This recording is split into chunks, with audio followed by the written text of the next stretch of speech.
ট্রাম্পের কাছে পৃথিবীর মানচিত্রটা যেন এক বিশাল গ্লোবাল ক্যাসিনো, যেখানে ডোনাল্ড ট্রাম্প হলেন এক দুর্ধর্ষ জুয়ারি যিনি গেমের নিয়ম মানার চেয়ে ক্যাসিনোর টেবিল উল্টে দিতে বেশি পছন্দ করেন। তার কাছে গোটা বিশ্বটাই একটা বিশাল ব্যালেন্স শিট, যেখানে ভালোবাসা বা আদর্শের কোনো জায়গা নেই, আছে শুধু লাভ আর ক্ষতির হিসেব। ট্রাম্পের কাছে কোনো দেশই তাঁর চিরস্থায়ী বন্ধু নয়, বরং এক একটা বিজনেস ডিল। তাঁর কূটনীতি অনেকটা আনপ্রেডিক্টেবল ঝড়ের মতো, যে ভরসা দিয়ে ঘর থেকে বের করবে কিন্তু মাঝপথে ছাতা কেড়ে নিতে তাঁর এক মুহূর্ত দ্বিধা হবে না। কেননা ট্রাম্প আসলে কাকে বন্ধু মনে করেন আর কাকে শত্রু ভেবে বসে থাকেন তা বুঝে ওঠা বড়ই মুশকিল। একদিকে তিনি চীনের বিরুদ্ধে বাণিজ্য যুদ্ধ শুরু করেন, অন্যদিকে আবার বেইজিং সফরে গিয়ে হাসি মুখে হাত মেলান শি জিনপিং এর সঙ্গে। আবার উত্তর কোরিয়াকে ধ্বংস করার হুমকি দেন, পরক্ষণেই সেই কিম জং উনের সঙ্গে হাসি মুখে সেলফি তোলেন। একসময় ইউক্রেনকে সমর্থনের কথা বলেন, আবার পরে সহায়তাও কমিয়ে দেন। একই সঙ্গে ইউক্রেনের বিরল খনিজ ও প্রাকৃতিক সম্পদের প্রায় 50% মালিকানা চেয়ে বসেন। আবার দেখুন, সৌদি আরবের সঙ্গে $100 বিলিয়ন চুক্তি করে নেটো মিত্রদের উদ্দেশ্যে স্পষ্টভাবে বলেন, নিজেদের নিরাপত্তা নিজেরা সামলান। তাহলে প্রশ্ন উঠেই যায়, ট্রাম্প আসলে কার বন্ধু আর ট্রাম্পের বন্ধুই বা কে? চলুন জেনে নেই, ট্রাম্পের আসলে রাজনৈতিক কোনো আদর্শ আছে নাকি শুধুই স্বার্থ। ট্রাম্প যখন ওভাল অফিসে বসেন তখন তিনি নিজেকে একজন প্রেসিডেন্ট নন, বরং একজন ঝানু ডিল মেকার হিসেবে ভাবেন। তাঁর দৃষ্টিতে প্রতিটি দেশ হলো এক একটি ভেন্ডর বা সাপ্লায়ার, আর বিশ্ব রাজনীতি হলো একটি বিশাল আকার কর্পোরেট ডিল। ট্রাম্পের পুরো বৈদেশিক নীতির কেন্দ্রবিন্দুতে রয়েছে একটি মন্ত্র, আমেরিকার লাভ সবার আগে। তার দর্শনের মূল কথা হলো, আমি তোমাকে রক্ষা করব ঠিকই, কিন্তু বিনিময়ে তুমি আমাকে কি দেবে। অর্থাৎ ট্রাম্পের দরবারে বন্ধু বা শত্রু হওয়াটা কোনো আদর্শিক বিষয় নয়, বরং তা নির্ভর করে সেই মুহূর্তে আমেরিকার অর্থনীতি, অভ্যন্তরীণ নির্বাচন, ব্যবসা কিংবা কৌশলগত লাভ ক্ষতির ওপর। এ কারণেই তাঁর রাজনীতিতে স্থায়ী বন্ধু বলে কিছু নেই, আছে শুধু স্থায়ী স্বার্থ। যেমন দক্ষিণ কোরিয়া বা জাপানের মতো পুরনো মিত্র দেশগুলো যখন আমেরিকার সামরিক সুরক্ষা চায়, ট্রাম্প তখন কূটনৈতিক শিষ্টাচারের বদলে সরাসরি খরচের বিল পাঠিয়ে দেন। তাঁর সোজা হিসেব, টাকা না দিলে বা আমেরিকার পকেট ভারী না হলে তিনি বন্ধুত্ব নামক ফাইলটি ডাস্টবিনে ফেলে দিতে এক মুহূর্ত দ্বিধা করবেন না। এই লেনদেনমুখী বা ট্রানজ্যাকশনাল ডিপ্লোম্যাসি ট্রাম্পকে বিশ্বমঞ্চে একজন চরম অনিশ্চিত কিন্তু দুর্ধর্ষ জোয়ারি হিসেবে প্রতিষ্ঠিত করেছে।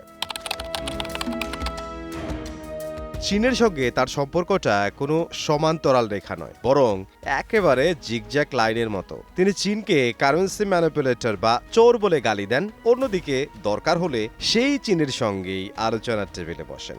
এই ধরুন, দ্বিতীয় মেয়াদে ক্ষমতা গ্রহণের পর যখন ট্রাম্প চীনা পণ্যের উপর $শত বিলিয়ন শুল্ক বসালো, তার অভিযোগ ছিল চীন আমেরিকার চাকরি নিয়ে যাচ্ছে, মার্কিন প্রযুক্তি ও মেধাস্বত্ব চুরি করছে, আন্তর্জাতিক বাণিজ্যে অন্যায্য সুবিধা নিচ্ছে। এই পদক্ষেপ থেকে শুরু হয় ভয়াবহ মার্কিন চীন বাণিজ্য যুদ্ধ।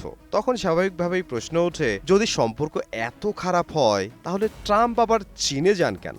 এই প্রশ্নের উত্তর আসলে খুব বাস্তববাদী, কারণ আমেরিকার বড় বড় কোম্পানি এখনো চীনের বিশাল বাজারের উপর নির্ভরশীল। বিশ্ব অর্থনীতি থেকে চীনকে পুরোপুরি বাদ দেয়া প্রায় অসম্ভব। আর ট্রাম্পের কৌশল হলো সরাসরি যুদ্ধ নয়, বরং চাপ সৃষ্টি করে দর কষাকষি করা। তাই তিনি একদিকে চীনের উপর অর্থনৈতিক চাপ বাড়ান, আবার অন্যদিকে আলোচনার পথও খোলা রাখেন। এমনকি যখন শি জিনপিং কোনো বড় বাণিজ্যিক সমঝোতা বা চুক্তির ইঙ্গিত দেন, তখন ট্রাম্পের ভাষাও হঠাৎ নরম হয়ে যায়। আর তিনি শি জিনপিংকে গ্রেট ফ্রেন্ড বা অসাধারণ বন্ধু বলতেও দ্বিধা করেন না।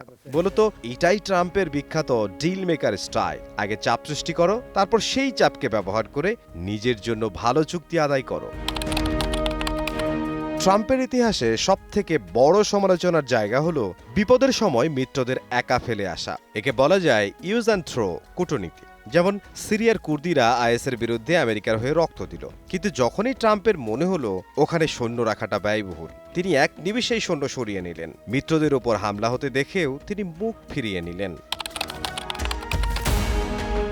ট্রাম্পের কাছে আফগানিস্তান ছিল আমেরিকার ইতিহাসের এক বিশাল লোকসানি প্রজেক্ট। ট্রাম্পের দৃষ্টিভঙ্গি ছিল পরিষ্কার, যে যুদ্ধে কোনো আর্থিক বা কৌশলগত লাভ নেই সেখানে $1 খরচ করাও বোকামি। তাই দীর্ঘদিনের মিত্র আশরাফ ঘনি সরকারকে সম্পূর্ণ পাশ কাটিয়ে বা অন্ধকারে রেখে তিনি সরাসরি প্রধান শত্রু তালেবানদের সঙ্গেই আলোচনায় বসেন, যা ছিল আন্তর্জাতিক কূটনীতিতে বিরল। ট্রাম্প বুঝেছিলেন এই যুদ্ধ শেষ করে সৈন্য ফিরিয়ে আনতে হলে যারা মাঠ পর্যায়ে শক্তিশালী তাদের সঙ্গেই ডিল করতে হবে। এখানে নৈতিকতা বা বন্ধুত্বের চেয়ে তাঁর কাছে এক্সিট রুট বা বের হওয়ার পথটি বেশি জরুরি ছিল। তাই ট্রাম্প দোহা চুক্তির মাধ্যমে তালেবানদের সঙ্গে একটি সমঝোতায় আসেন। এতে আফগান সরকারের ভবিষ্যৎ কি হবে বা ওই অঞ্চলের সাধারণ মানুষের কি দশা হবে তা এক মুহূর্তও না ভেবে যে কোনো মূল্যে খরচ কমাতে পুরনো মিত্রকে ত্যাগ করে সরাসরি প্রধান প্রতিপক্ষের সঙ্গে হাত মিলিয়েছিলেন। একে বলা হয় ট্রাম্পের চরম প্যারাগম্যাটিক বা বাস্তববাদী রাজনীতি।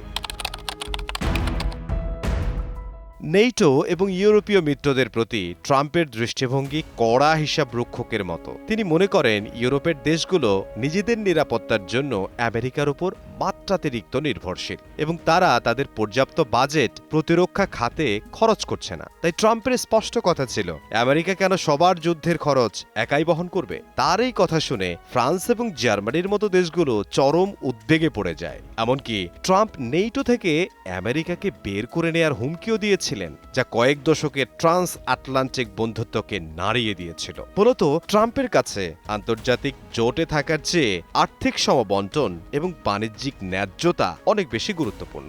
এর ফলে ইউরোপীয় দেশগুলো প্রথমবারের মতো আমেরিকার উপর পুরোপুরি ভরসা না করে নিজেদের আলাদা প্রতিরক্ষা ব্যবস্থার কথা ভাবতে শুরু করে।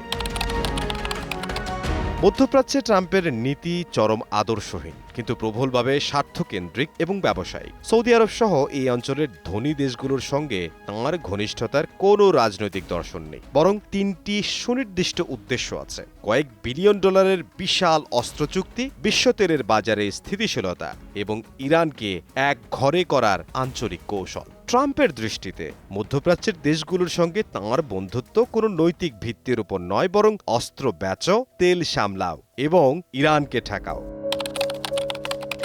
ট্রাম্পের গ্রিনল্যান্ড কেনার প্রস্তাবটি ছিল সবচেয়ে উদ্ভট ঘটনা। একজন রিয়েল এস্টেট ব্যবসায়ীর মতো তিনি গ্রিনল্যান্ডকে মানচিত্রের ভূখণ্ড হিসেবে নয়, বরং ভবিষ্যতের কৌশলগত সম্পদ হিসেবে দেখেছিলেন। তার এই অদ্ভুত ইচ্ছার পেছনে 3টি প্রধান কারণ ছিল: আর্কটিক অঞ্চলের সামরিক গুরুত্ব, খনিজ সম্পদ, চীন ও রাশিয়ার প্রভাব ঠেকানো। ডেনমার্ক যখন এই প্রস্তাবকে উদ্ভট বলে প্রত্যাখ্যান করে, তখন ট্রাম্প অপমানিত বোধ করেন এবং তাঁর নির্ধারিত ডেনমার্ক সফর বাতিল করে দেন। এই ঘটনাটি প্রমাণ করে ট্রাম্পের কাছে ভূ রাজনীতি মানেই বিশাল কোনো প্রপার্টি কেনাবেচার চুক্তি। যেখানে লাভের সম্ভাবনা আছে সেখানে তিনি যে কোনো কূটনৈতিক শিষ্টাচার ভেঙে সরাসরি দরদাম করতে দ্বিধা করেন না। ট্রাম্পের সঙ্গে বন্ধুত্ব টিকিয়ে রাখতে বা বন্ধুত্ব করতে গেলে একটা বিষয় মাথায় রাখতে হবে: তিনি প্রচলিত কূটনৈতিক নন, তিনি অনেকটা ব্যবসায়ীর মতো বিশ্ব রাজনীতি দেখেন। তাই আজকের প্রতিপক্ষ কালকের আলোচনার সঙ্গী হতে পারে, আবার আজকের বন্ধুও কাল চাপের মুখে পড়তে পারে। এ কারণেই ট্রাম্পকে নিয়ে বিশ্ব রাজনীতিতে সবচেয়ে বেশি বলা হয় তিনি আবেগ দিয়ে বন্ধুত্ব করেন না, তিনি লাভ লোকসান দেখে সম্পর্ক চালান। ট্রাম্পের সমর্থকদের মতে তিনি আমেরিকার স্বার্থ সবার আগে দেখেন, অকারণ যুদ্ধ চান না, ট্যাক্স পেয়ারের টাকা বাঁচাতে চান, পুরনো কূটনৈতিক নিয়ম ভাঙেন। সমালোচকরা বলেন তিনি মিত্রদের অনিশ্চয়তায় ফেলেন, হঠাৎ সিদ্ধান্ত নেন, আন্তর্জাতিক স্থিতিশীলতা নষ্ট করেন। অন্যদিকে সমালোচকদের আরও অভিযোগ, ট্রাম্পের হঠাৎ সিদ্ধান্ত ও চাপ তৈরির কৌশল অনেক সময় মিত্র দেশগুলোকেও অনিশ্চয়তায় ফেলে দেয়। তাদের মতে তাঁর এই অপ্রচলিত কূটনীতি আন্তর্জাতিক স্থিতিশীলতার জন্যও ঝুঁকিপূর্ণ, এমনকি সেই ঝুঁকিটা হতে পারে আমেরিকার জন্য।